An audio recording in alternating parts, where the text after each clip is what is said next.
이렇게 환영해 주셔서 감사합니다. 네, 세우신 교회와 함께 이렇게 예배할 수 있어서 저에겐 개인적으로 영광이고요. 그리고 특별히 우리 세우신 교회가 분당 우리 교회 건강한 DNA를 가지고 분리개척한 교회여서 더 반갑습니다. 저도 짧았지만 분당 우리 교회에서 사역을 했었습니다. 네, 정재환 목사님과는 같은 기간에 있지는 않았지만요.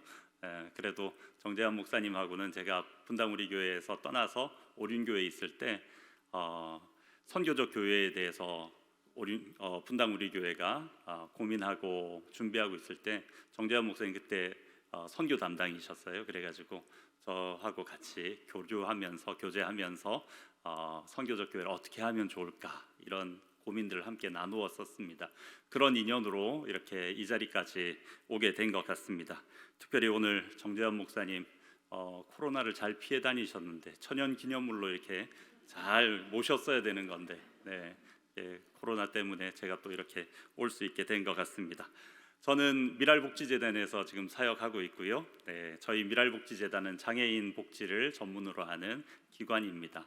저희 미랄복지재단의 사명은 기독교 정신을 바탕으로 소외된 이웃과 더불어 살아가는 완전한 사회 통합을 이루는 걸 사명으로 가지고 있습니다. 이 완전한 사회 통합이라는 건 장애인과 비장애인이 정말 격없이 완전하게 하나가 되어 살아가는 곳인데요.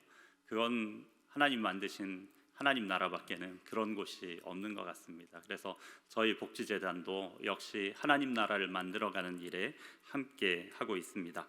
제가 이 자리를 빌어서 우리 세우신 교회에 감사드리는 건 지난 4월 16일 날 교회 설립 1주년 때에 저희 굿윌 스토어를 위해서 함께 또 물품 모집을 해주셔서 너무 감사합니다. 많이들 모아 주셔가지고요 저희 직원들이 되게 깜짝 놀랐습니다. 저희 굿윌 스토어는 장애인들의 직업 재활 시설입니다. 근데 저희는 전국에 19개 시설을 가지고 있고요. 이제 며칠 다음 주면 또 하나 더 수원에 오픈하게 되는데 그런데 저희 320명 정도의 장애인들이 직업을 가지고 그곳에서 일하고 있습니다. 제가 장애인 사역 한 30년 해보면서 장애인들의 삶을 좀 바꾸기 위해서 여러 가지 일들을 많이 해봤지만 가장 이 장애인들의 삶을 바꾸는 데 있어서 가장 좋은 건 직업을 주는 것입니다.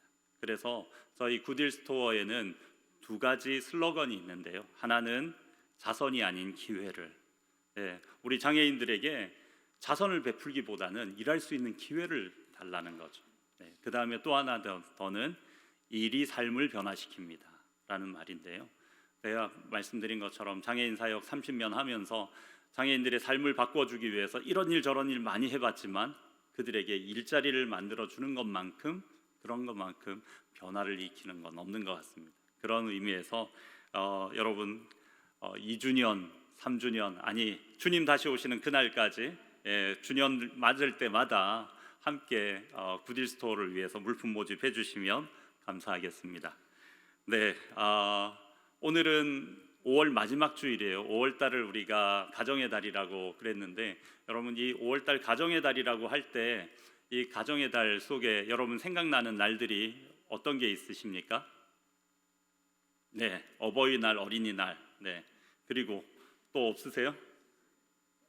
스승의 날이요.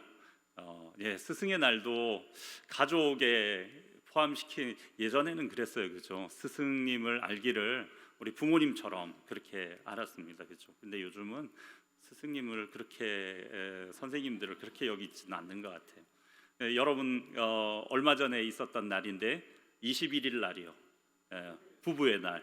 둘이 한 몸이 되었다고 해서 21일 부부의 날. 근데 여러분 또 잘 모르는 날이 하나 있어요. 그 날이 언제냐면 11일입니다. 11일은요 입양의 날입니다.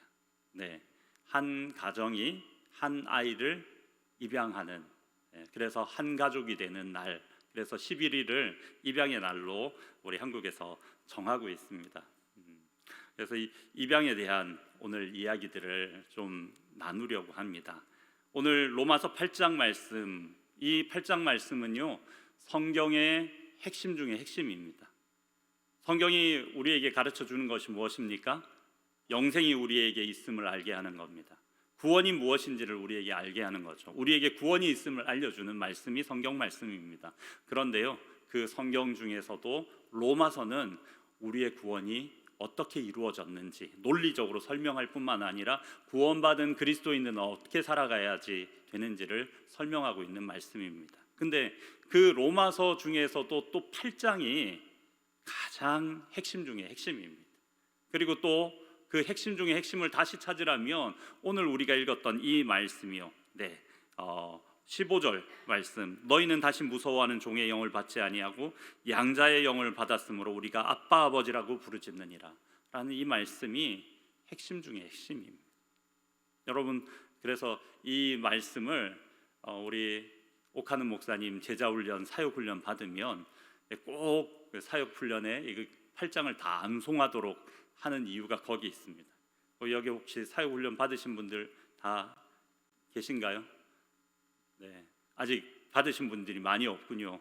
그럼 미리 예습하시는 의미에서 로마서 8장을 여러분들 계속 좀 읽으시고 암송하시면 참 좋습니다. 자, 그런데 여러분, 오늘 이 8장에 보면 양자됨에 대한 이야기가 있습니다. 근데 유대인들에게는요, 이 양자라는 것이 익숙하지 않은 거예요. 왜냐하면 유대인들은 혈통을 중요시하거든요. 유대인들이 족보를 중요시해서 족보를 외우고 살지 않습니까? 혈통을 그만큼 중요시하는데 우리나라도 마찬가지입니다. 그렇죠? 혈통을 중요시해요. 족보를 중요시하고 사람들이 만나면 꼭 물어보죠. 어디 유씨입니까? 네. 왜냐하면 족보를 중요시하거든요. 근데 이렇게 혈통을 중요시하고 족보를 중요시하는 사람들은요, 다른 사람을 양자 삼지 않습니다. 여러분, 우리나라도 양자를 어떻게 삼았습니까? 형제들이 있는데 큰아버지 집에 아들이 없어요. 둘째 아버지 집에 아들이 둘셋 있으면 어떻게 해요? 하나를 큰아버지 집에 보내가지고 양자 삼아서, 그래서 혈통을 이어가는 겁니다. 그 족보를 이어가는 거예요. 이게 우리가 생각하는 이 양자의 개념이고 유대인들이 생각하는 양자의 개념입니다. 그런데 오늘 우리가 읽은 이 말씀에 있는 이 양자 삼는 것은 좀 달라요. 사도 바울이 로마에 있는 제도를 가지고 지금 설명을 하는 겁니다. 로마는 어떻습니까? 로마는요, 입양이 양자 삼는 게 흔했어요. 자기 집에 키우던 노예가 좀 탁월하다 싶으면 어떻게 해요? 양자 삼아요. 그리고 그 양자 삼은 사람을 가지고 정치인도 만들고 훌륭한 사람도 만듭니다. 여러분, 배너 보셨잖아요. 영화 배너 보시면 거기에 배너가 양자 삼게 되잖아요. 지휘관의 아들이 되잖아요. 여러분, 기독교인을 박해한 네로도요, 클라우디우스 황제의 양자였습니다. 이렇게 로마는 양자 삼는 게 흔했어요. 근데 로마인들이 아무나 양자 삼습니까? 그렇지는 않아요. 뭔가 특출나고 저 친구가 우리 가문을 일으키겠다라고 싶은 사람을 양자 삼죠. 이 대목에서 제가 떠오르는 우리 한국의 속담이 하나 있습니다. 될성 부른 나무는 떡잎부터 한다. 네. 그래서 사실은 될성 부른 나무 떡잎부터 알아서 저 친구가 이 로마를 번성케하겠다. 우리 가문을 일으키겠다. 그러면 어때요? 양자 삼는 거죠. 근데 그렇지 않으면 양자 삼지 않는 건데, 저는 이 될성 부른 나무는 떡잎부터 한다라는 말이 저한테 좀 아픔으로 있어요. 저희 가족이 저하고 여동생이 둘이고 부모님들이 맞벌이를 예전에 하셨어요.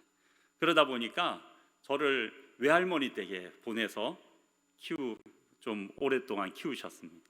외할머니 집이 너무 좋았어요. 저는 청도라고 하는 시골에 가서 아주 재밌게 어린 시절을 보냈습니다. 그런데 저희 외할머니요, 저희 가문에 있어서 신앙의 첫 그 길을 여셨던 분이세요. 아직도 기억나는 거, 해가 뉘웃뉘웃 짓는데 저희 집이 초가집이었거든요. 거기 마루에 앉으셔서 성경책 읽고 있는 모습, 그 모습이 아직도 떠오릅니다. 근데 저희 할머니 항상 제가 뭔가 잘못하면 뭐라고 그러셨냐면 될성 부른 나무는 떡잎부터 한다. 제가 그 얘기를 들을 때마다 무슨 생각했냐면 나는 이제 큰 사람이 못 되겠구나, 내가 뭔가 잘할 수 있는 게 없구나, 자꾸 그런 생각이 들었어요. 그래가지고 그런 생각 때문에 어릴 때 제가 참 힘들었습니다. 이 얘기를 들을 때마다 그렇고 뭔가 잘못했을 때마다 자꾸 떠올라요. 그런데 이걸 지워내는데 오랜 시간이 좀 걸렸습니다. 우리 자녀들, 이 가정의 달인데 자녀들한테 우리 절대 하지 말아야 할 이야기 중에 하나가 이게 아닌가 싶습니다. 하나님께서 우리 자녀들에게 이 땅에 생명으로 보내어 주실 때 그 자녀들에게 할 수 있는 능력, 할 수 있는 일들 뭐든지 다 주셨어요. 그래서 그런 가치로 우리 자녀들을 바라봐 주시면 좋을 것 같습니다. 조금 옆으로 샜는데 바울은 오늘 말씀을 통해서 유대교에 없는 입양이라는 제도를 가지고 구원의 핵심을 지금 설명하고 있는 겁니다. 자, 사도 바울은 하나님이 우리를 구원하신 것이 입양이라고 하는 이런 제도로 지금 설명하고 있는 거예요. 근데 하나님의 입양이 좀 이상합니다. 여러분, 입양을 할 때 친자가 있으면 어떻게 해요?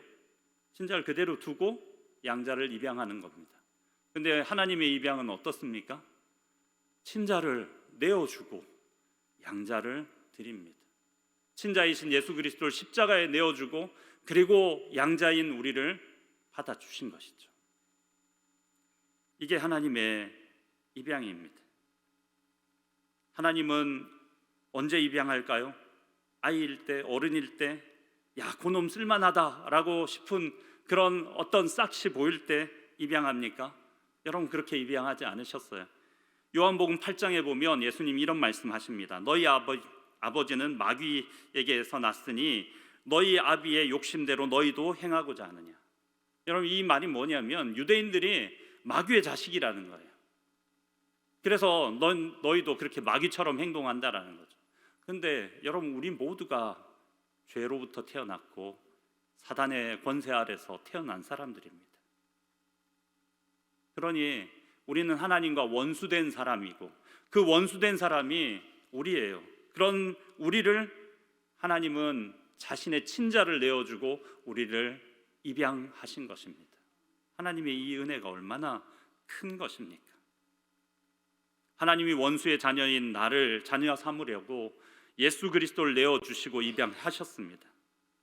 오늘 로마서 8장 말씀, 이 8장 말씀이요, 저는 대학 때 아주 짧은 기간 안에 하나님께서 반복적으로 이 말씀을 주셨어요. 제가 당시에 사랑의 교회에 다니고 있었습니다. 옥하는 목사님 그때 계셨을 때인데요, 로마서 강의를 했었습니다. 그래서 로마서 강의하시는데 너무 은혜가 됐어요. 이 8장을 설교하실 때 특별히 사랑의 원자찬 손양훈 목사님을 언급하시면서 자신의 두 아들을 죽인 그 원수, 그 청년을 용서하고 양자 삼았다라는 얘기를 해주시는데 제가 얼마나 참 감동이 되든지 몰랐습니다. 그때 읽어주셨던 손양훈 목사님의 장례식에서 하셨던 감사의 인사, 이 인사가 제 마음에 깊이 남아서 여러분에게도 그 감사의 인사를 잠깐 들려드리려고 합니다. 제가 이 시간 무슨 답사를 하고 무슨 인사를 하겠습니까마는 그래도 하나님 앞에 감사하는 마음이 있어서 몇 말씀 드립니다.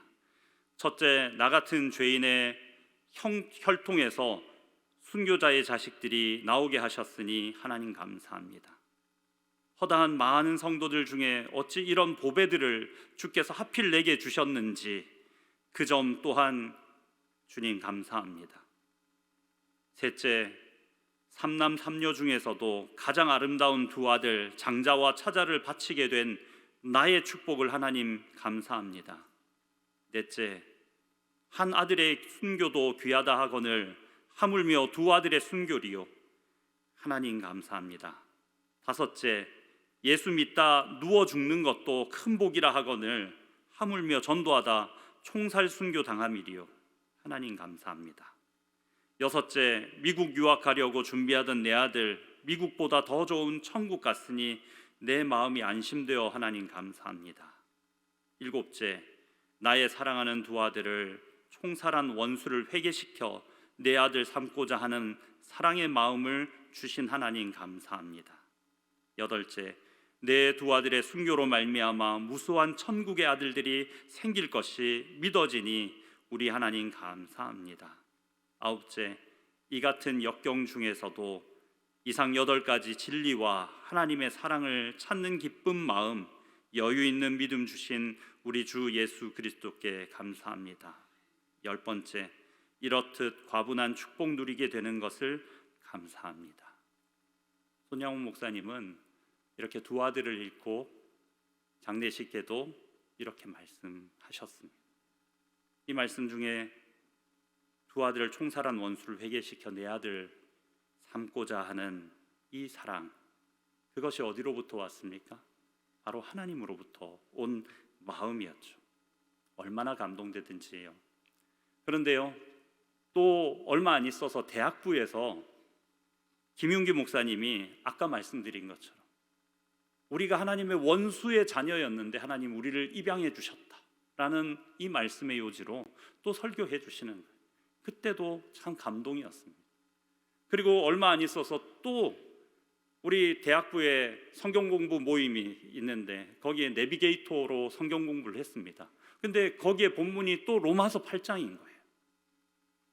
이 짧은 기간 안에 로마서 8장으로 3-4번 하나님께서 저에게 말씀해 주셨던 겁니다. 얼마나 큰 은혜가 있었는지 모르겠습니다. 그런데 저는 이 로마서 8장 말씀을 연속해서 들으면서 하나님이 내게 주시는 뜻이 있겠구나, 그리고 이 하나님의 양자 삼음의 은혜가 내게 너무 큰 은혜구나 라는 것을 생각하고 어떻게 하면 이 은혜를 내 삶에 간직하며 살 수 있을까를 고민했습니다. 그때 어린 마음이었는데 근데 이렇게 하면 되겠다 생각한 게 뭐냐면, 나도 양자 삼으면 이 하나님의 은혜를 내 마음에 좀 새길 수 있지 않을까, 내가 경험해 볼 수 있지 않을까, 그런 마음을 가졌습니다. 여러분, 제가 여러분들에게 한 가지 도전하고 싶은 게 있어요. 뭐냐면 여러분의 삶에 하나님께서 짧은 기간 안에 반복해서 같은 말씀을 주신다면 그 말씀을 붙잡고 꼭 실천하시길 바랍니다. 그럴 때 하나님의 인생의 역사 가운데 큰 선물을 주시는 줄 믿습니다. 저는 그렇게 해서 하나님의 큰 선물을 받았습니다. 제가 저희 집사람을 만나서 연애할 때 이제 나는 이래서 입양할 계획이 있다라고 얘기를 했어요. 그랬더니 저희 집사람이 아무 생각 없었던 것 같아요. 저한테 푹 빠져가지고 그래 그럽시다 그렇게 얘기를 했습니다. 그래서 이 사람이랑 결혼해야 되겠다. 그리고 결혼하고 저희 큰애들을 딸 아들 연년생으로 낳았어요. 얘네들이 6살, 7살이 됐을 때 이제는 더 늦추면 안 되겠다 싶어서 입양을 해야 되겠다라고 결심하고 가족들이 다 입양원에 가서 입양 신청을 하고 그리고 교육을 받았습니다. 교육이 끝나자 입양원에 있는 거기 당시에 이제 수녀원에서 운영하는 입양원이었는데요. 수녀님들이 저희 가족을 나무라고 그러더라고요. 그래서 저희 가족한테 5살 된 장애 아동을 소개를 해주는 거예요. 이런 아이가 있는데 혹시 입양하시겠습니까? 제가 보니 목사님이시고 그리고 저희 집사람이 특수교육 교사거든요. 특수교육 교사이신데 이 아이를 제일 잘 돌볼 것 같아서 그래서 이렇게 좀 제안을 드립니다. 그리고 그 제안을 받고는 집으로 돌아왔는데요. 영 마음이 내키지 않는 거예요. 힘든 거예요. 제가 평생을 장애인 사역하겠다고 하나님 앞에 헌신하고 지금 30년 넘게 이렇게 장애인 사역을 하는 사람인데도 그때는 참 그게 힘들더라고요. 그래서 집사람하고 고민을 하고 있는데 우리 큰애들이 찾아와서 하는 얘기가 우리는 이렇게 입양하는 거 싫어요. 우리 동생 그런 동생 받는 거 싫어요. 그러는 거예요. 저희가 그 아이들의 그 얘기에 그냥 편승했습니다. 그래서 우리 더 이상 고민하지 말고 그러면 안 되겠다고 얘기하자. 그런데요, 그렇게 얘기하면서 우리 아이들도 마음이 다쳤고 저희 집사람도 마음이 다쳐버렸습니다. 그래서 입양을 더 이상 얘기할 수 있지 못한 상황이 돼버린 거예요. 그래서 아유, 이제는 큰일이구나, 하나님께 이렇게 서원하고 소원했는데 할 수 없게 됐구나 라는 생각을 하고 있었어요. 근데 분당 우리 교회가 이걸 또 열어주는 기회가 됐어요. 이찬수 목사님이 전화했어요. 너 우리 교회 와서 좀 같이 사역했으면 좋겠다. 그래서 사역하겠다고 그러고 갔습니다. 그랬더니 이찬수 목사님이 대뜸 지금까지 사역하면서 쉬어본 적 있느냐? 그러는 없습니다. 열심히 사역했습니다. 그랬더니 그러면 2달만 쉬고 오라는 거예요. 그래서 어휴, 이게 웬일이냐? 2달 쉬고 오라고. 근데 하여튼 뭐 그때 이찬수 목사님이 용돈도 조금 주시더라고요. 2달 살기에는 턱없이 부족한 돈이었는데 하여튼 그래서 2달을 이제 휴가를 얻었잖아요. 어떻게 보내면 잘 보낼 수 있을까 고민하다가 제가 평소에 샘물교회 박은조 목사님 참 좋아해서 그 목사님 그 설교도 듣고 꼭 한번 목회하는 걸 보고 싶었습니다. 그래서 7월 첫째 주부터 샘물교회로 가기로 한 거예요. 근데 첫째 주 딱 갔는데 박은조 목사님이 안식월이신 거예요. 저는 별로 기분이 안 좋았죠. 아니, 내가 이렇게 왔는데 목사님 한번 봐야 되는데. 근데 이제 그날 다른 목사님이 설교하셨어요. 마리아 마르다. 너무 뻔한 설교라서 저는 밍숭맹숭했습니다. 근데 저희 집사람이 설교하는 내내 눈물을 흘리는 거예요. 그래서 돌아오는 차 안에서 물어봤습니다. 여보, 당신 왜 이렇게 눈물을 흘렸어? 그러니까 우리 집사람은 설교는 생각은 안 나는데 그 설교를 시작하는 순간부터 끝날 때까지 하나님께서 마음에 그렇게 얘기하시더라는 거예요. 네가 해주면 안 되겠니? 네가 해주면 안 되겠니? 그래서 저희 집사람이 하나님께서 입양을 다시 하라고 하시는 거구나. 그래서 저희 집사람이 입양 다시 생각해보자 하고 바뀌었어요. 이제 집사람이 바뀌었잖아요. 2 아이가 문제인데 아이들은 완강하더라고요. 근데 2달을 휴가를 받았으니 그래도 좀 의미 있게 보내자. 우리 가족 여행으로 중국을 한번 가자. 그래가지고 중국 여행을 끊었습니다. 돈이 없으니 인천에서 배 타고 가는 그걸로 끊었어요. 근데 배를 탔는데 막 중학생 남자애들이 3명 같이 거기에 탄 거예요. 이게 뭔 일인가 봤더니 같은 우리 그룹에 들어와 있던 사람들이, 우리 아들이 너무 좋았던 거예요. 형아들. 그래서 중국에서 일주일 동안 여행하면서 형아들하고 엄청 친해졌죠. 그리고 나서 중국 여행이 끝나고 우리 집으로 초대해가지고 하루를 더 놀았어요.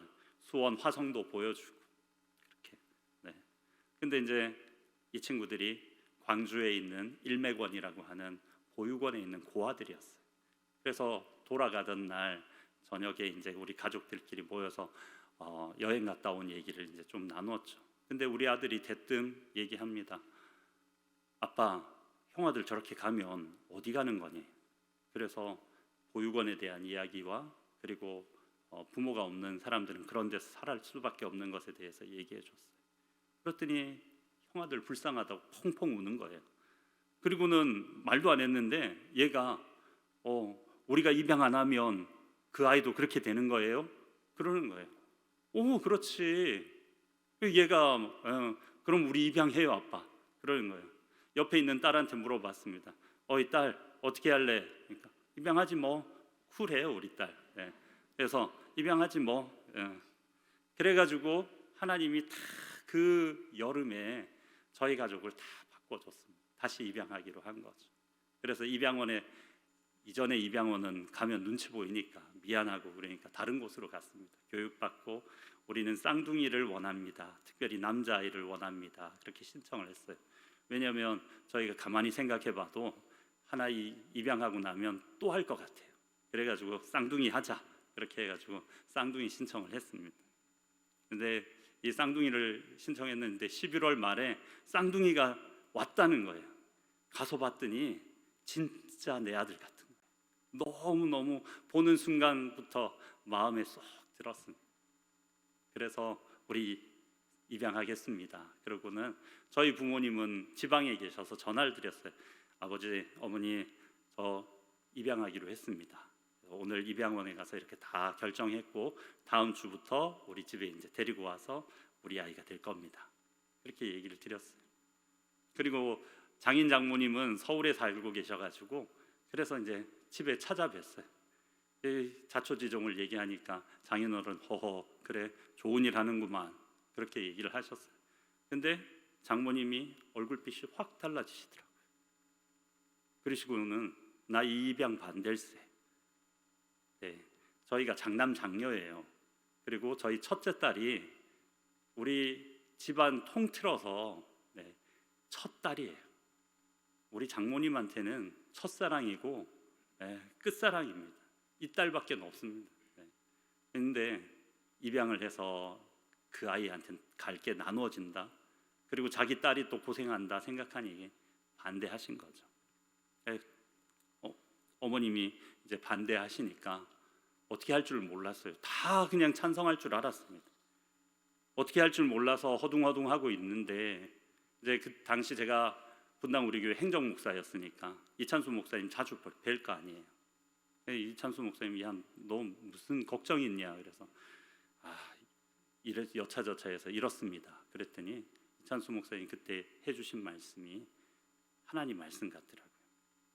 그러니까 평생을 같이 살아가야 되는데 장모님 마음에 상처 주고 데리고 오면 평생 원수 된다. 하나님께서 바꿔주실 때까지 어머님 마음 바꿔주실 때까지 기도하면서 기다리자. 그렇게 얘기해 주시는데 그게 하나님 말씀 같더라고요. 그래서 계속해서 어머니 찾아가면서 제가 더 잘하겠습니다 어머니. 제가 더 열심히 아이들 돌보고 또 열심히 하겠습니다. 입양 허락해 주세요. 안 돼. 계속 그렇게 했어요. 그러다가 이제 12월 달이면 교육자 수련회 가잖아요. 교육자들도 바뀌고 그러면 교육자 수련회를 12월 초에 항상 갑니다. 여기도 아마 그럴 거예요. 근데 이제 제가 행정 목사님 교육자 수련회 계획해가지고 쫙 가서 강릉에 가서 이제 저녁 식사를 해야 되는데 저녁 식사하는 자리에 딱 앉았는데 장모님이 전화 온 거예요. 이 전화는 받아야 되겠다 싶어서 옆에 있는 목사님한테 식사기도 부탁하고 저는 나갔습니다. 그 추운 바닷가에 나가서 덜덜덜 떨면서 전화를 받았어요. 근데 전화의 너머의 목소리가 이렇게 들려오는 거예요.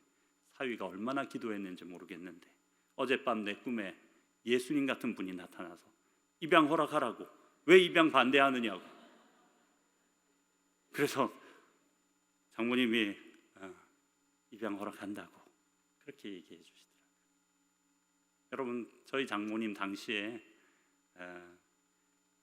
연초면 전 보러 다니시고 4월 초파일이면 절에 등달고 다니셨어요. 지금은 교회 집사님이시긴 한데요. 근데 그런 분에게 주님이 찾아오셔서 그렇게 입양할 수 있도록 해주셨습니다. 그 다음날 아침에 새벽에 우리 바닷가를 산책하면서 이찬수 목사님에게 목사님 장모님이 허락하셨습니다. 두 사내가 거기 바닷가에서 뜨겁게 포옹했습니다. 여러분 제가 이렇게 제 입양 이야기를 길게 한 이유가 뭡니까? 그저 제 입양한 이야기 자랑하려고 하는 게 아닙니다. 여러분 우리 한 사람 한 사람을 하나님께서 입양해 주셨어요. 양자 삼아 주셨어요. 그렇게 하기 위해서 하나님은 저의 스토리보다도 더 기가 막힌 스토리들을 여러분들에게 만들고 계셨던 것입니다. 여러분 그것을 기억하시길 바랍니다. 저는요 제가 그렇게 젊을 때 그래서 입양했었는데 지금 너무너무 좋은 거예요. 우리 쌍둥이 요럴 때 왔는데 지금은 키가 1m 87이에요. 몸무게가 68kg밖에 안 나가요. 집에서 모델 둘이 이렇게 다녀요. 그것만 보면 얼마나 행복한지 몰라요. 평생에 지금까지 한 번도 속 썩인 적 없어요. 보면 행복해요. 여러분, 제가 그런데 하나님이 우리를 바라보실 때 그렇게 행복하지 않으실까요? 여러분, 우리가 우리 자신을 바라보면서 나는 부족합니다, 나는 하나님 앞에 될성부러운 나무가 아닙니다. 여러분, 그래서 하나님께 가까이 가지 못하십니까? 여러분, 하나님이 이렇게 큰 희생 치르고 우리를 입양하신 거, 그 우리 부려먹기 위함이 아닙니다. 오히려 그냥 하나님은 자녀인 우리를 보시고 즐거워하시길 바라는 거예요. 그래서 오늘 사도 바울은 우리에게 말합니다. 다시는 무서워하는 종의 영을 받지 아니하고 양자의 영을 받느니라. 그래서 우리가 할 수 있는 얘기가 뭡니까? 아빠, 아버지라고 부르짖느니라. 여러분, 아빠, 아버지라고 부르는 거, 그거 하나님이 우리에게 주신 특권이라는 거예요. 어떤 목사님이 조카가 서울에 시험 보러 올라왔대요. 그래서 며칠간 자기 집에 머물러야 돼서 우리 집에 있는 동안 여기 다 내 집이라고 생각하고 다 마음껏 써 그랬는데 이 조카가 계속 물어보는 거예요. 삼촌 물 먹어도 돼요? 냉장고 열고. 삼촌 우유 먹어도 돼요? 삼촌 라면 끓여 먹어도 돼요? 아니야, 그냥 써, 네 마음대로 써. 근데 조카는 계속 그러는 거예요. 근데 자기 집에 있는 두 아들은 뭐 아빠 마음에 들게도 안 하면서 그냥 냉장고 벌컥 열어가지고 먹고 싶은 거 다 먹고, 아빠 먹으려고 남겨놓은 것도 다 먹고 자기 마음대로 살더래. 여러분, 하나님께서 우리를 그렇게 부르셨습니다.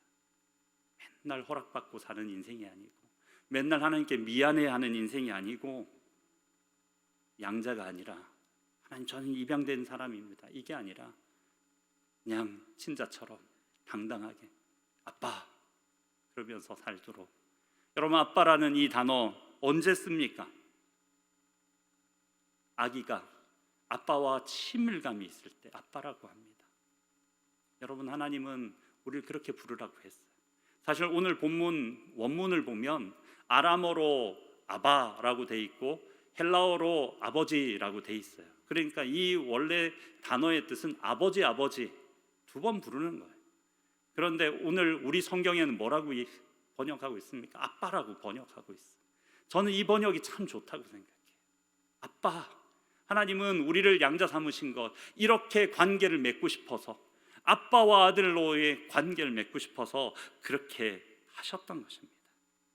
여러분, 우리가 그런 관계 속에 들어가기를 소망합니다. 우리가 하나님과 그런 친밀한 관계가 되기를 소망합니다. 하나님이 그렇게 우리를 입양하신 것이죠. 사랑하는 세우신 교회 성도 여러분, 저는 오늘 말씀을 듣고 여러분에게 저처럼 입양하자 이런 얘기하고 싶지 않아요. 그런 얘기를 드리는 게 아닙니다. 여러분, 로마 시대에는 양자가 되려면 자신의 능력을 보여줬어야 돼요. 그래야지 양자가 되는 거죠. 그것도 아니라는 거예요. 우리를 양자 삼으신 하나님은 그냥 우리가 좋아서 양자 삼으신 거예요. 그러면 그 아빠와의 관계, 그냥 좋은 그 관계 속에 우리는 머물 수 있기를 바랍니다. 뭔가를 해야 되고, 내가 뭔가 잘못했기 때문에 하나님 앞에 두려운 마음으로 나가야 돼, 이런 게 아니라는 거예요. 잘못했었어도, 내가 부족해도, 그래도 하나님과 아빠, 아버지의 관계가 되어지는 줄 믿습니다. 여러분, 이 아빠, 아버지라는 단어가 성경에 한 번 더 나와요. 똑같이 한 번 더 나와요. 언제 나오는지 아세요? 예수님이 십자가 지기 전에 겟세마네 동산에서 땀이 피처럼 흐를 때, 그때 아빠, 아버지라고 부릅니다. 여러분, 왜 그렇게 부르셨을까요? 인생의 위기, 가장 힘든 때에 하나님 아버지와 이 아들의 관계가 확인되어져야지만 내가 이 생명을 넘어서서 이 십자가 질 수 있기 때문에 그렇습니다. 여러분, 우리가 그 관계가 될 때 우리의 삶의 변화가 일어날 줄 믿습니다. 하나님과의 그 관계 속에 들어갈 때 우리가 하나님이 원하시는 그 일을 이루어낼 수 있는 줄 믿습니다. 여러분, 우리가 그런 관계로 들어갈 수 있길 바랍니다.